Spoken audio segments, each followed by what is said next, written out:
लोकसभा निवडणुका जवळ येत आहेत, त्यामुळे राजकीय नेत्यांमध्ये आरोप प्रत्यारोपांच्या फैरी जोरदारपणे झडत आहेत। शरद पवारांवर देवेंद्र फडणवीसांनी केलेल्या टीकेला सुप्रिया सुळेंनी उत्तर दिलं, मात्र फडणवीसांनी देखील प्रत्युत्तर दिलंय।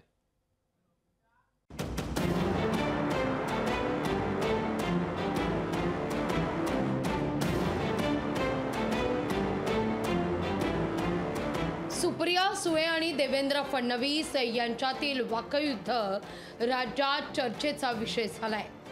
शरद पवार यांनी लोणावळ्याच्या सभेत आमदार सुनील शेळके यांना थेट भाषणातच तंबी दिली होती। पवारांच्या या भाषणानंतर सत्ताधारी गटाकडून फडणवीसांनी दिलेल्या प्रतिक्रियेत पवार मोठे नेते आहेत, त्यांनी सामान्य आमदारावर बोलताना स्तर घसरू देऊ नये या आशयाचं वक्तव्य केलं होतं।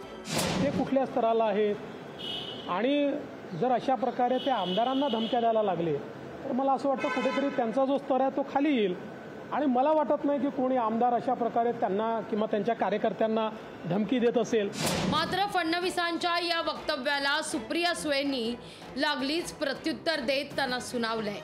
तर समाज ठरवतो, एक माणूस नाही ठरवत। समाज मध्ये आपली काय स्थान आहे हे मायबाप जनता ठरवते, पहिला मुद्दा। दुसरा मुद्दा, गृहमंत्री म्हणून जर देवेंद्रजींनी चांगलं काम केलं असतं तर आदरणीय पवार साहेबांना व्यक्त करावंच लागतं नसतं मत।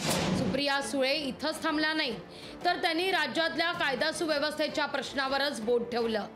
तसंच त्यांनी बाफना आणि इतर आमदारांना मिळणाऱ्या धमक्यांचाही उल्लेख केलाय। दुर्दैवाने हे ट्रिपल इंजिनचं खोके सरकार, हे गोळीबार सरकार आहे, धमकीबाज सरकार आहे। समोरच्याला तर धमक्या देतातच, स्वतःच्या पक्षातल्या मित्र पक्षातल्या लोकांनाही धमक्या देतात, हे दुर्दैव आहे। त्यांच्या या टीकेला देवेंद्र फडणवीसांनी लगेचच उत्तर देत सुप्रिया सुळे सत्तेत असताना झालेल्या घटनांचे संदर्भ दिले। मी सुप्रिया त्यांना एवढंच विचारू इच्छितो की मावळचा गोळीबार झाला होता तेव्हा सरकार काय होतं, किंवा ज्यावेळी दुर्दैवाने राज्यातल्या 113 गोवारींचा पोलीस लाठीचार्जमध्ये दुर्दैवी मृत्यू झाला होता तेव्हाचं सरकार काय होतं। फडणवीसांनी या घटनांचा उल्लेख अगदी मुखोद्गत असल्याप्रमाणे किंवा कालच या घटना घडल्याप्रमाणे लागलीच सांगितलंय। या दोनही नेत्यांमधील वाकयुद्ध हे राज्यातील जनतेच्या चर्चेचा विषय ठरलाय। असं असलं तरी बाफना यांना दिलेल्या धमकी प्रकरणी शेळके यांना या प्रकरणी खरं खोटं फडणवीसांनी विचारलं की नाही हा प्रश्न अद्याप अनुत्तरित राहतोय।